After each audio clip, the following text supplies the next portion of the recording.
Hey, good afternoon, everybody. It is August 26, 2024. We are in the Old Testament book of Lamentations. We're going to read chapter 4 today. Our author, and again, we think the author might be Jeremiah. A lot of people do.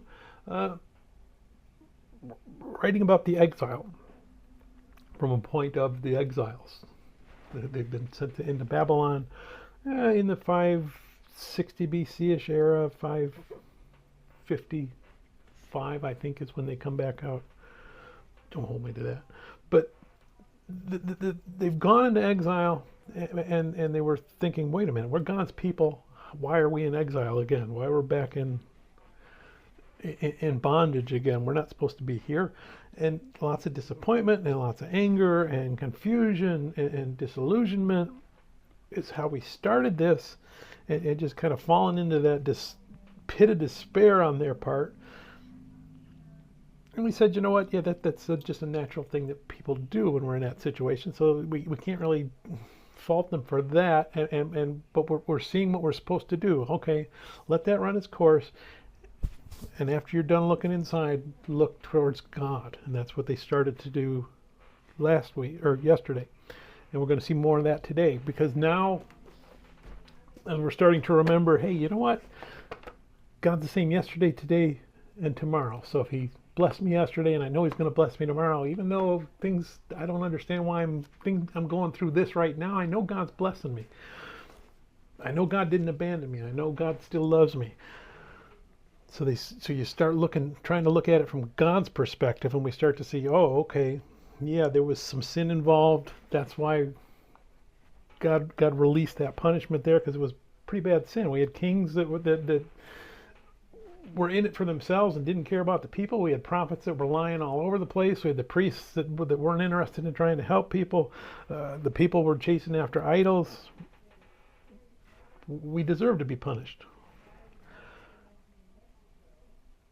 Also looking at it as that lesson that God was giving the people that really didn't deserve the punishment, but saying, look, you know what, you lean on me and I'll get you through this. Yeah, things are going to fall apart all around you, but you're going to be all right.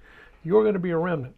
So somewhere in all of this exile, there's a place for us. Either we caused it, or we're learning from it, or there's a point to it. And as we get into this chapter, we're going to see, hey, you know who was really hurt and really disappointed? God was really hurt and disappointed, because he put a lot of effort into lifting these people up, and they reject Him. So now we're seeing, now that sorrow is coming back down on us, but now we're seeing it from God's perspective and going, oh, okay, yeah, I may not know all of it, but now I see, yeah, God didn't just do it for no reason.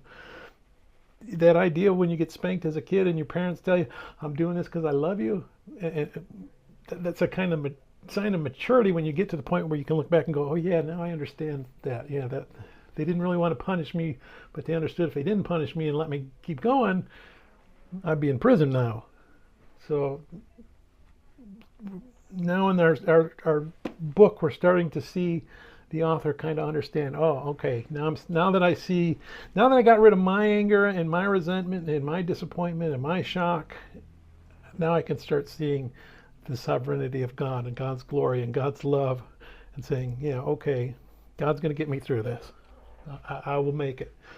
Let me learn what I need to learn. Let me, rip the Band-Aid off and get punished if I have to. But I know God is going to restore me if I just keep trusting Him and keep following Him. So let's go ahead and we're going to read Lamentations chapter 4. How the gold has become dim, how changed the fine gold. The stones of this sanctuary are scattered at the head of every street. The precious sons of Zion, valuable as fine gold, how they are regarded as clay pots, the work of the hands of the potter. Even the jackals present their breasts to nurse their young. But the daughter of my people is cruel, like ostriches in the wilderness.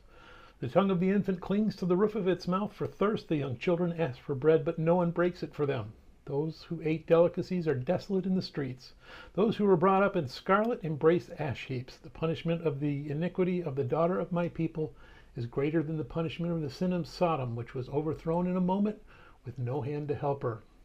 Her Nazarites were brighter than snow and whiter than milk. They were more ruddy in body than rubies, like sapphire in their appearance. Now their appearance is blacker than soot. They go unrecognized in the streets. Their skin clings to their bones. It has become as dry as wood. Those slain by the sword are better off than those who die of hunger, for these pine away, stricken for lack of the fruits of the field.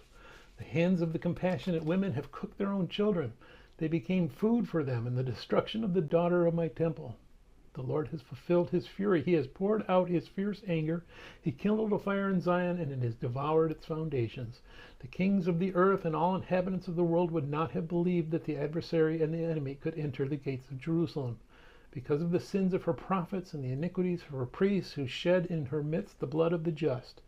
They wandered blind in the streets. They have defiled themselves with blood, so that no one would touch their garments. They cried out to them, "Go away, unclean! Go away, go away! Do not touch us!" when they fled and wandered. Those among the nations said, "They shall no longer dwell here." The face of the Lord scattered them. He no longer regards them. The people do not respect the priests, nor show favor to their elders. Still our eyes failed us, watching vainly for our help. In our watching we watched for a nation that could not save us.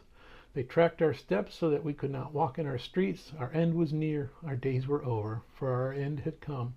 Our pursuers were swifter than the eagles of the heavens. They pursued us on the mountains and lay in wait for us in the wilderness.